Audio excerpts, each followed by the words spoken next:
Magandang araw po muli mga kababayan. Welcome back. Welcome sa Bets Channel. Okay, ito ay alam po ninyo mga kababayan ay ngayon po ay January 4, Saturday. Alam po ninyo ay 4 na araw pa lang po ang nagdaan sa buwan ng Enero ay ramdam na po natin ang pasimula ng init sa politika. Okay? Kasi di ba nung mga nagdaang araw halos isang linggo din po nagpahinga ang politika. Tumahimik sandali. Parang pinalipas lang ang Pasko, pinalipas lang ang New Year. Pero pagkatapos ng New Year, ito na. Panibagong yugto ng bangayan sa politika. Can you feel it? Kaya ito, katulad po nito isa po ngayong malaking balita ng pagtanggal ng ating Pangulo, BBM, dito sa mga pagtanggal ng ating Pangulo Marcos membership ng mga dating Pangulo na si Rodrigo Duterte, Gloria Arroyo, Irap Estrada, at maging itong kasalukuyang Vice President, Sara Duterte.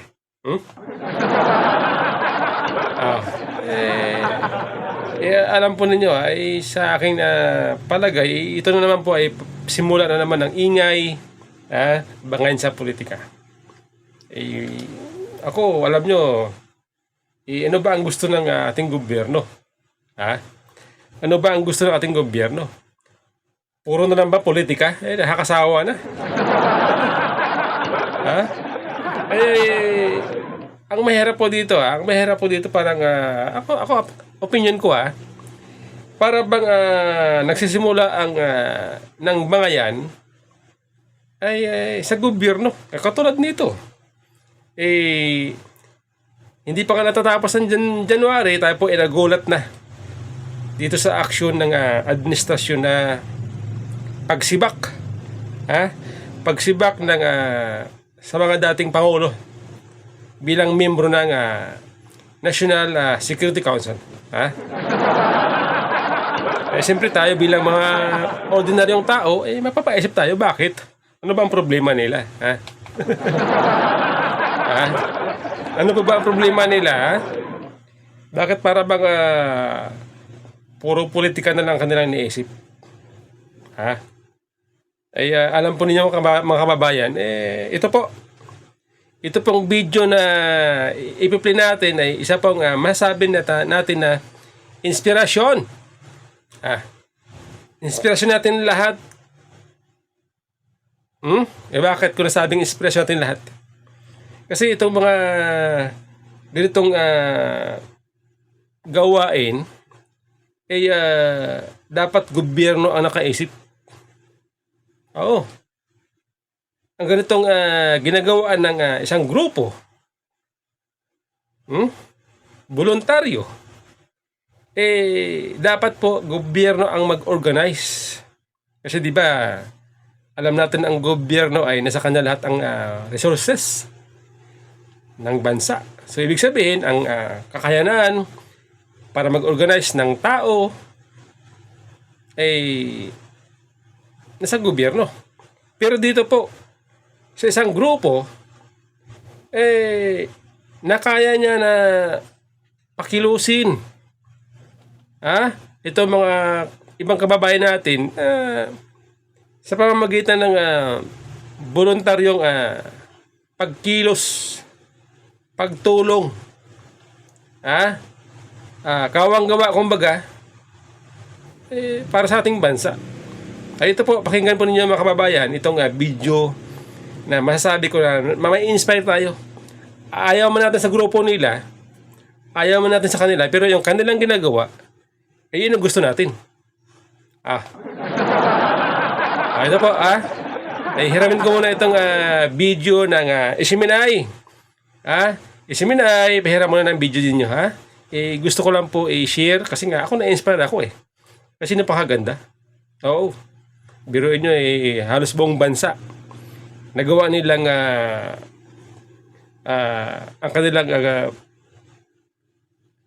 plano, ang kanilang gustong gawin para sa ikabubuti, para sa ikahaganda ng bansa, nagawa nila. Halos sabay-sabay.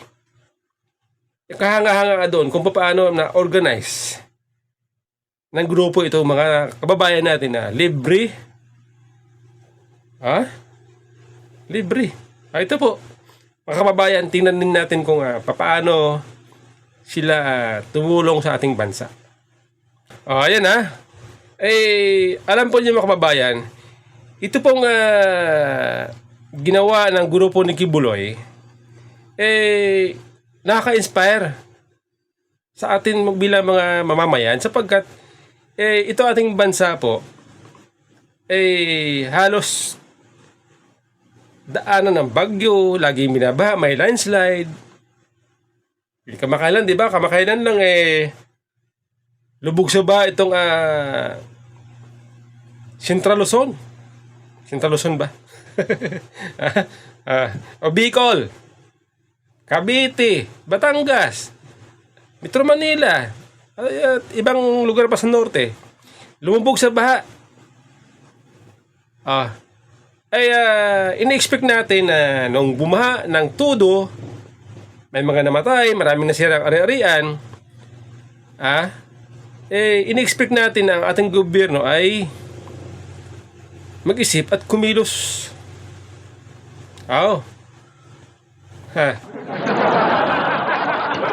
Yan po ini-expect natin Kasi nga sinasabi nila na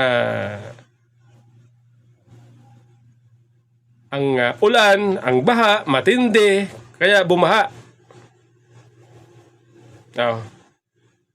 Iniisip natin ang ating gobyerno, kikilos. Di ba sabi nga ni Pangulong Bongbong Marcos, maraming basura. Ang basura ay naging cause ng matinding pagbaha. Totoo naman. Totoo po yung sinabi ni Pangulong Marcos. Kaya po, nung sinabi na yun, i-expect natin na pakikilosin niya ang buong pwersa ng gobyerno para mag-conduct, maglinis sa mga lugar kung saan kailangan linisin. Parang hindi pa natin nakita na ang ating gobyerno naisip yun.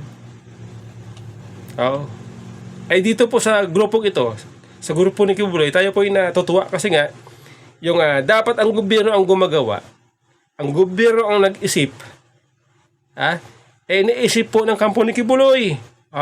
Di ba?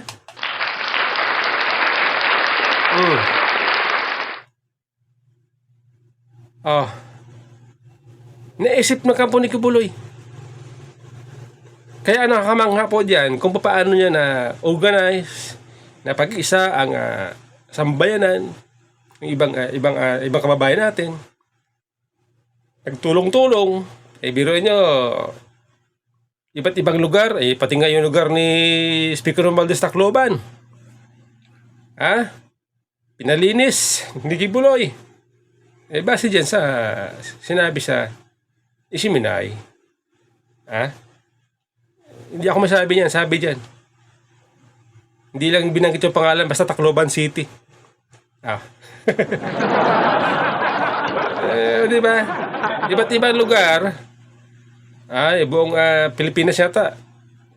Nagtanim sila ng puno, naglinis, pati estero, pati ilog, nilinis nila. Biro nyo, yung basura, pagkadami-dami nakita. Yan po yung sinasabi natin na gobyerno dapat ang nag-iisip ang gumagalaw. Kasi nagreklamo kayo.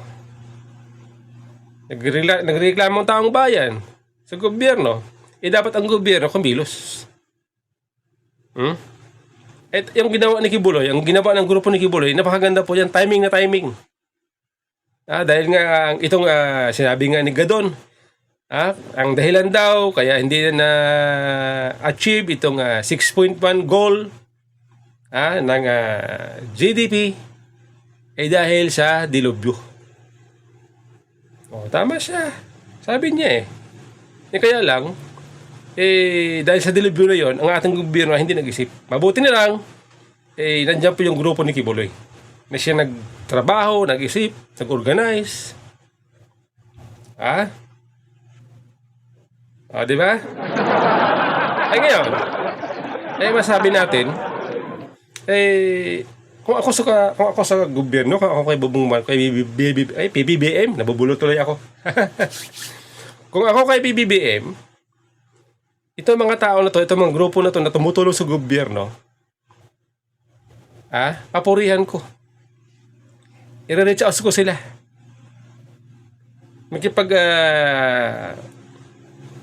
I-reach out ko sila. Puntahan ko sila. Papurihan ko sila. Kasi, sila po ay nakakatulong sa bansa, nakakatulong sa gobyerno. Di ba? Kung ako sa gobyerno,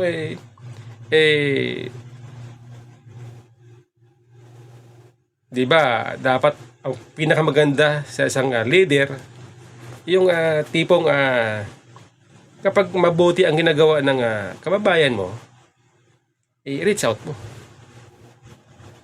Di ba nga ang ating Pangulong Bongbong Marcos, gusto niya ang unity. Mag-unite ang tao. Di ba? Yan ang kanyang yan ang kanyang plataforma nung tumatakbo siya yung tumang ba yun nung eleksyon. Yan ang kanyang gusto. May-unite yung tao. So, ibig sabihin, gusto niyang ma-unite yung tao kahit na kalaban sa politika, kampi sa politika, binabatikos niya, dahil ang gusto niya ay ma-unite ang taong bayan, i-reach out niya. Ganoon, di ba? Yan ibig sabihin natin. Yung mga tao na papakinabangan ng gobyerno na hindi naman binabayaran ng gobyerno, dapat yan, papurihan mo, i-reach out mo. Dahil nakakatulong sa'yo. Di ba? Yan ang, dyan tayo hanga, dito sa kampo ni Kibuloy. Kayo mga kababayan, ano sa palagay nyo? Tama ba sinabi ko? Tama ba? Kung ikaw ay Pangulo, leader ng bansa, naghahangad ka na mapahabuti ang inyong bansa, ang buhay ng inyong ng tao, ng mga Pilipino. Naghahangad ka na gusto mo, pagtapos ng termino mo, ay maiiwan mo sa kababayan mo, maiiwan mo na magandang buhay, maayos ang bansa. Dapat ikaw kikilos ka. Actually, itong video na to, na-inspire lang ako, kaya sabi ko, ang ganda. Ito yung gusto natin. Nasa halip na mag-away-away, mag-criticize, ito nga si Kibuloy nakakulong Pero sa kabila ng siya ay nakakulong, nagagawa ng grupo niya i-organize para magtanim ng puno, maglinis sa iba't ibang lugar, ay mahirap po gawin yan. Pag hindi ka magaling na leader, mahirap po i-organize ang ganong sistema. Di ba? Yan na po masasabi natin sa Pangulo. Huwag kayo puro politika. Huwag kayo puro politika. Katulad nito. Akala nyo ba naman itong Davao walang utang? Di ba? Walang utang. Hmm. So, ibig sabihin, kapag ang isang lugar ay walang utang, malinis, organized, kamakailan nga po, nakalagay doon sa, ano ba yun, survey ba yun, nakita ko. Ang Davao ay number 2 sa pinaka malinis na lugar sa buong Southeast Asia. At yung Baguio naman ay pumalima. So yung mga ganong achievement ng isang lugar, city, dapat yan pinapalakpakan. O, di ba? Pinapalakpakan yan. Pinupuri dapat yan. Kasi nga, yan po ay karangalan ng mga tao, ng mga mamamayan ng Davao, ng Baguio City, na sila po ay nagkaroon ng leader na disiplinado. At dahil nga ang kanilang leader ay disiplinado, o pati mamamayan nila, disiplinado din, kaya pati pagkalat ng basura, yung mga mamamayan sumusunod sa leader nila. O, di ba? Sinasabi natin. Kaya lang, may nabasa akong isang post, isang video na di umano itong si Congressman Saldico ay sinabihang korap di umano. Sinabihang korap di umano itong mga taga Davao.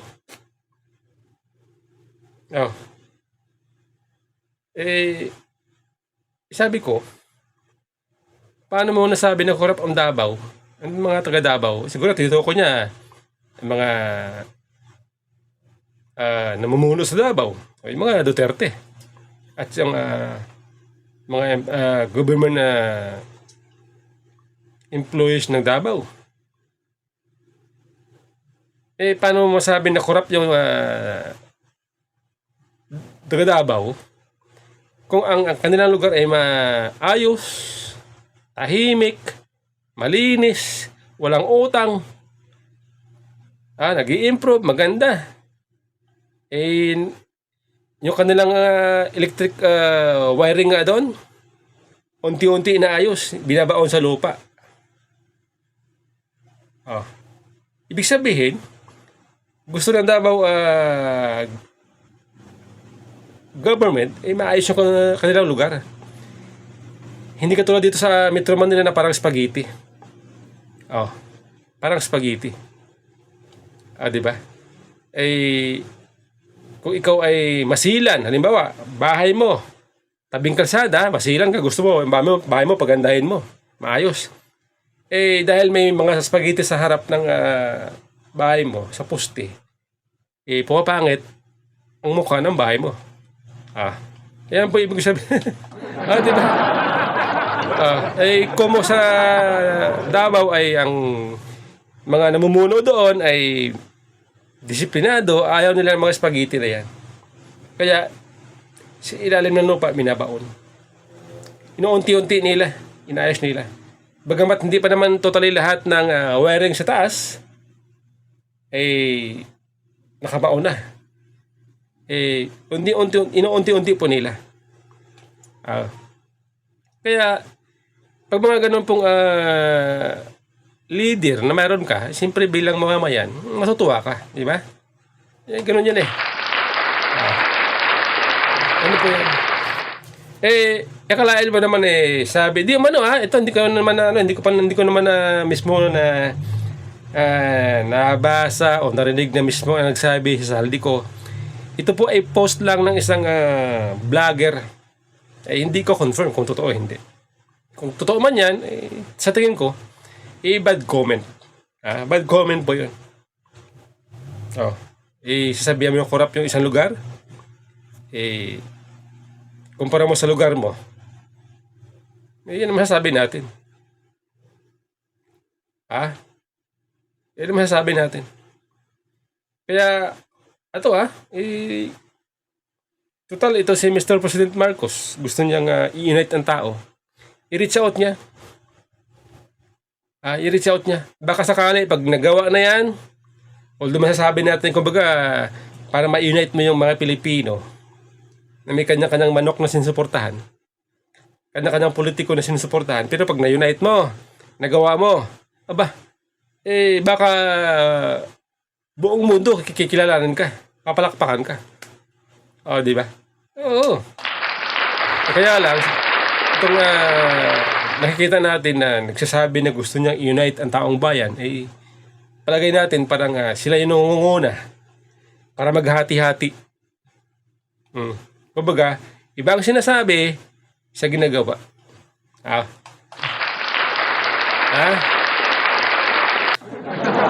Iba ang sinasabi sa ginagawa.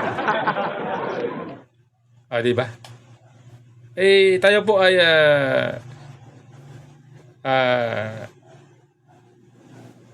hindi nagugulat.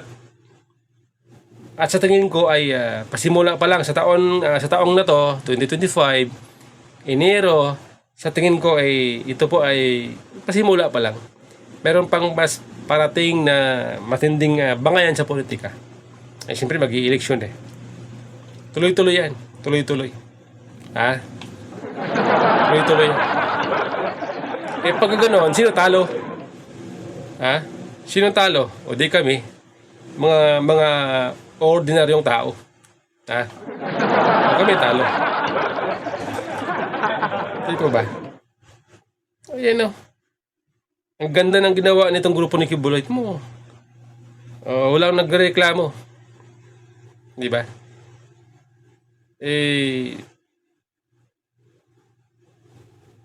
Itong si Kibuloy, sa tingin ko, mayroong kakayanan. Meron siyang potensyal na maging magaling na leader. Dahil yan po nakikita natin sa isang tao,